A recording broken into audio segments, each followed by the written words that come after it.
The morning sun had barely kissed the horizon when 17-year-old Thomas McKenna stepped out of his modest ranch house, stretching his lean frame against the crisp Wyoming air.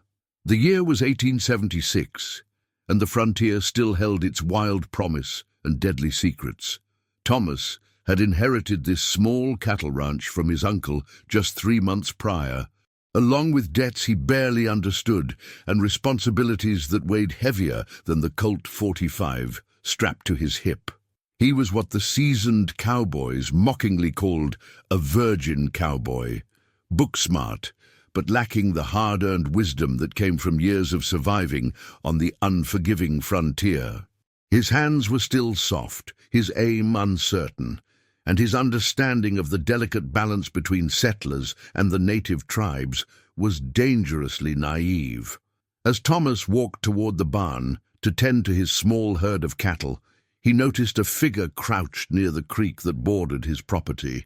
The morning mist made it difficult to see clearly, but as he approached cautiously, his hand instinctively moving to his rifle, he realized it was a young Native American boy, perhaps 12 or 13 years old. Before I continue with this incredible story of frontier survival and the consequences of trust, I'd love for you to subscribe to our channel and let me know in the comments what city you're watching from. Your support means everything to us as we bring these amazing historical tales to life. The boy looked up as Thomas approached, his dark eyes reflecting a mixture of curiosity and wariness. He was thin, clearly malnourished, with torn buckskin clothing that spoke of hard times. In his small hands, he held a crude fishing spear, and Thomas could see several small fish lying on the bank beside him. "Hey there!" Thomas called out softly, not wanting to startle the child. He had heard stories about hostile encounters with Native Americans, but this was just a boy, and he looked hungry and alone.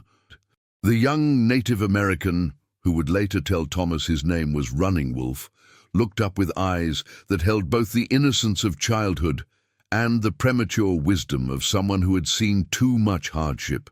He spoke broken English, learned from traders and missionaries who had passed through his tribe's territory. "Water, fish for family," the boy said quietly, gesturing toward the creek. "Family hungry, many days no food." Thomas felt his heart constrict with sympathy. Despite all the warnings he had received about trusting Native Americans, he couldn't see a threat in this starving child. Against every piece of advice he had been given, Thomas made a decision that would change everything. "You can fish here," Thomas said, lowering his rifle. "Take what you need." Running Wolf's eyes widened with surprise and gratitude. For the next hour, Thomas watched as the boy skillfully caught several more fish. They communicated through gestures and broken English, and Thomas learned that Running Wolf's tribe was camped several miles away, struggling through a particularly harsh period where game was scarce and tensions with white settlers had made trading dangerous. As the sun climbed higher, Thomas made another fateful decision, remembering his own fascination with firearms as a child, and seeing the boy's curious glances at his rifle. Thomas did something that would have horrified any experienced frontiersman. "Want to see how it works?" Thomas asked, holding up his Winchester rifle. Running Wolf's eyes lit up with excitement and curiosity. Thomas, in his youthful naivety and desire to show kindness, began demonstrating how to hold the weapon properly. He showed the boy the sight, explained how to aim, and even let him feel the weight of the unloaded rifle in his small hands. "Bang!" Running Wolf said with a grin, mimicking the sound of gunfire while holding the rifle awkwardly but with obvious fascination. Thomas laughed, enjoying the boy's enthusiasm. For a brief moment, the racial tensions and frontier dangers seemed to fade away, replaced by the simple interaction between two young people sharing a moment of curiosity and friendship.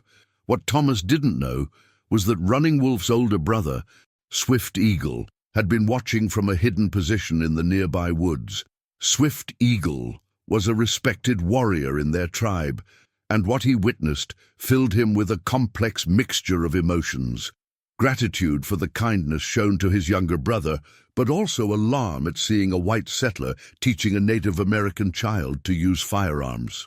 When Running Wolf returned to his tribe that evening, carrying the fish he had caught and excitedly telling the story of the kind white boy who had let him hold a rifle, the reaction was immediate and intense.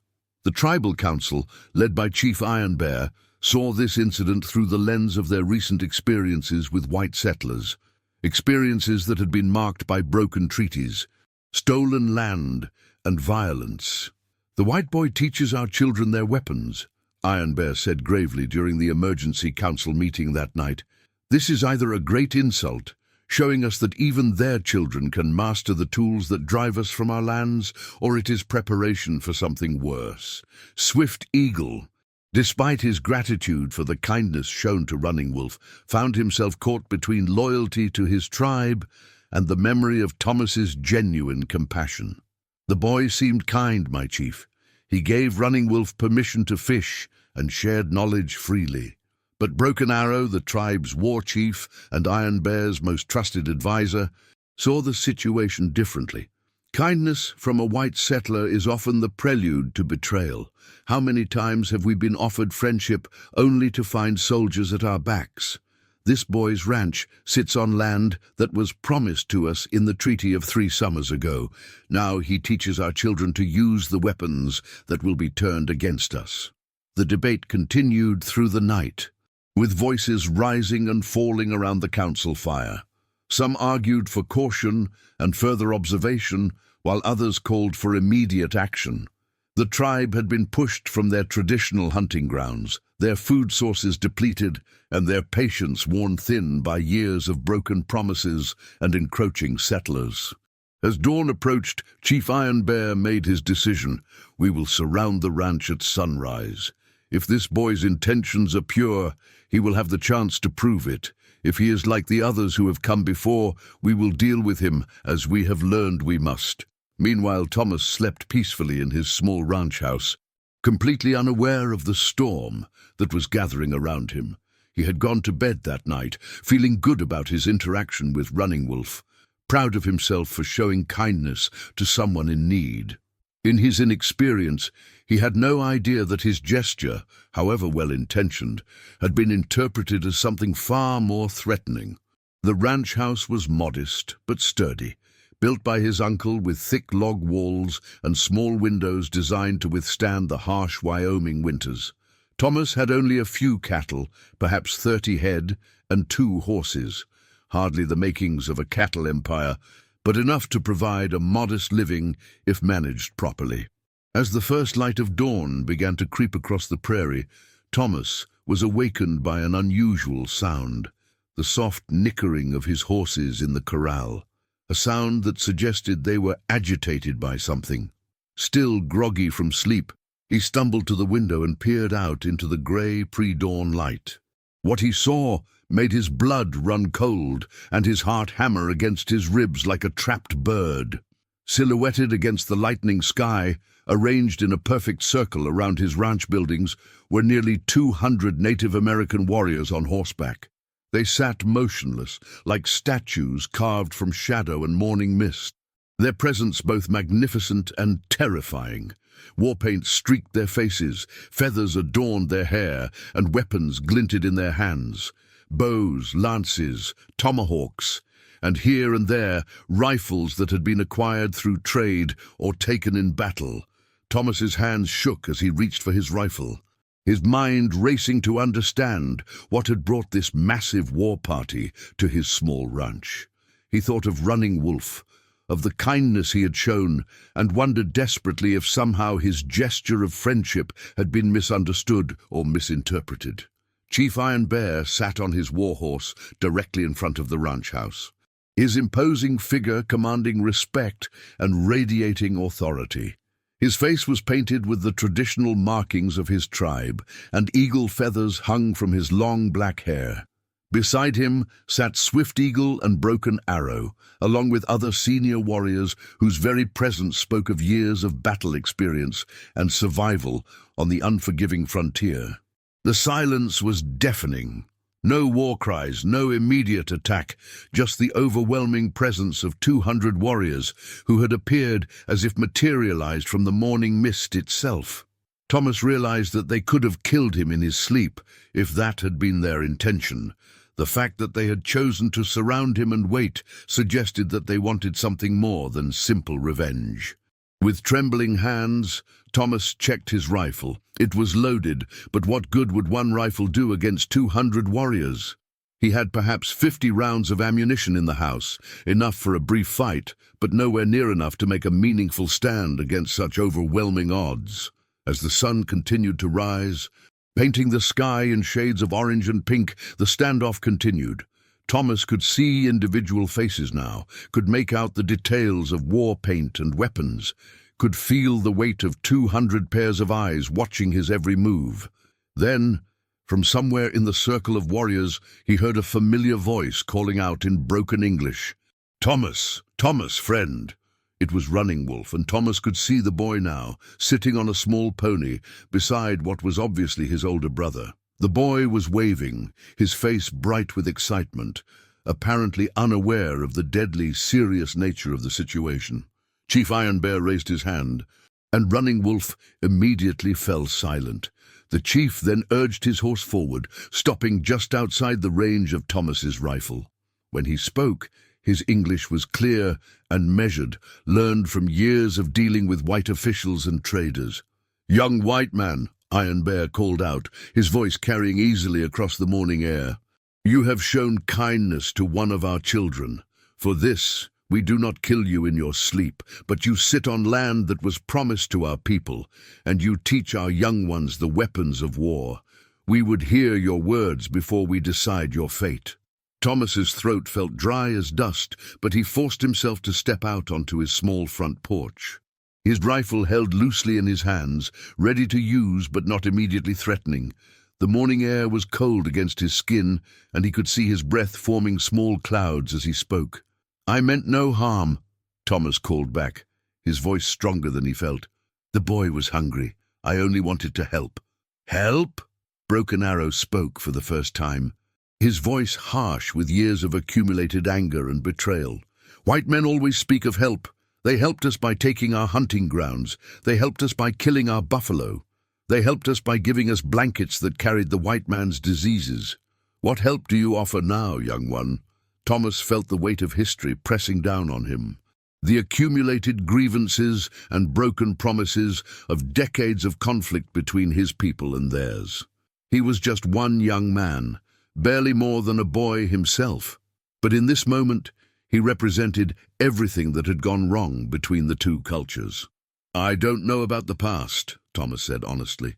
"I only know that I saw a hungry child, and I wanted to help. I let him fish in my creek, and I showed him my rifle because he was curious. I didn't mean it as a threat or an insult." Swift Eagle, who had been silent until now, spoke up. "My brother speaks truth about your kindness. But kindness from white men often comes with a price. What price do you ask for your help?" "No price," Thomas replied immediately. "I ask for nothing in return." This answer seemed to surprise some of the warriors, and Thomas could see them exchanging glances and murmuring among themselves. In their experience, white settlers always wanted something: land, safe passage, trade agreements, or political advantage. Chief Iron Bear studied Thomas for a long moment, his weathered face revealing nothing of his thoughts. "You are young," he said finally. "Young and foolish, perhaps, but not yet hardened by the hatred that grows between our peoples. Tell me, young white man, what do you know of the treaty signed 3 summers ago?" Thomas felt his heart sink. He knew nothing of any treaty, had inherited the ranch without understanding the complex web of agreements and broken promises that surrounded land ownership on the frontier. "I know nothing of treaties," he admitted. "I inherited this ranch from my uncle. I thought the land was legally his." "Legally his," Broken Arrow repeated with bitter laughter. "White man's law. Your uncle built his ranch on land that was promised to our people as part of our reservation. When we came to claim what was ours, we found his cattle grazing on our promised hunting grounds. The situation was becoming clearer to Thomas now, and more desperate. He was not just facing the consequences of his own actions, but the accumulated weight of his uncle's decisions and the broader conflict between settlers and Native Americans. He was caught in a web of historical grievances that he had never even known existed. "I didn't know," Thomas said quietly. "If the land belongs to your people, then I have no right to it, but I have nowhere else to go." This admission of vulnerability seemed to have an unexpected effect on some of the warriors. Thomas could see that his honesty was making an impression, even on those who had come prepared for battle. Chief Iron Bear dismounted from his horse and walked closer to the porch, close enough that Thomas could see the intricate beadwork on his buckskin shirt and the scars that marked his face and hands, evidence of a lifetime of warfare and survival. "You speak with a straight tongue," the chief said. "This is rare among your people, but speaking truth does not change the fact that you sit on our land, that your cattle eat our grass, that your presence here is a reminder of all that has been taken from us." Thomas felt the weight of the moment pressing down on him. 200 warriors surrounded his ranch, and his next words might determine whether he lived to see another sunset, but more than his own survival was at stake. This moment represented a chance for understanding between two cultures that had been locked in conflict for generations. "What would you have me do?" Thomas asked simply. The question hung in the morning air like smoke from a campfire. Chief Iron Bear looked back at his warriors, then at Running Wolf, who was watching the proceedings with wide, curious eyes. "There is a way," the chief said slowly, "for you to prove that your words of friendship are more than empty wind. Our people face a hard winter. Game is scarce, and the white soldiers have driven us from our best hunting grounds. Your cattle could feed many hungry children." Thomas understood immediately what was being asked of him. His cattle represented his entire livelihood, his only means of survival on the frontier. To give them up would mean starting over with nothing, facing the approaching winter, with no resources and no way to support himself. But as he looked at the faces surrounding him, weathered warriors who had seen too much conflict, and young faces like Running Wolf who represented hope for a better future, Thomas made a decision that would define the rest of his life. "Take them," he said quietly. "Take the cattle. I would rather see children fed than hold on to something that was never rightfully mine." The silence that followed was profound. Even the wind seemed to hold its breath as the implications of Thomas's words sank in. He had just given up everything he owned, his entire future, based on nothing more than a moral conviction that it was the right thing to do. Chief Iron Bear studied Thomas's face for a long moment, searching for any sign of deception or hidden motive. What he saw there, genuine sincerity, fear, certainly, but also a kind of moral courage that was rare in anyone, let alone someone so young, seemed to satisfy him. "You would give up your cattle, your livelihood, for people you do not know?" the chief asked. "Yes," Thomas replied without hesitation. "If it means that children like Running Wolf don't go hungry, then yes." Broken Arrow, who had been the most skeptical of Thomas's motives, rode his horse closer to the porch. "And what of you, young white man? How will you survive the winter with no cattle, no income?" Thomas had been trying not to think about that question. The truth was, he had no idea how he would survive. He had perhaps $50 in cash, enough food for a few weeks, and no other source of income. Winter on the Wyoming frontier was notoriously harsh, and many experienced settlers didn't survive it even with adequate preparation. "I don't know," Thomas admitted. "But I'll figure something out. Maybe I can find work in town, or—" His voice trailed off as he realized how uncertain his future had become. It was Running Wolf who broke the tension. The boy urged his pony forward, speaking rapidly in his native language to Chief Iron Bear.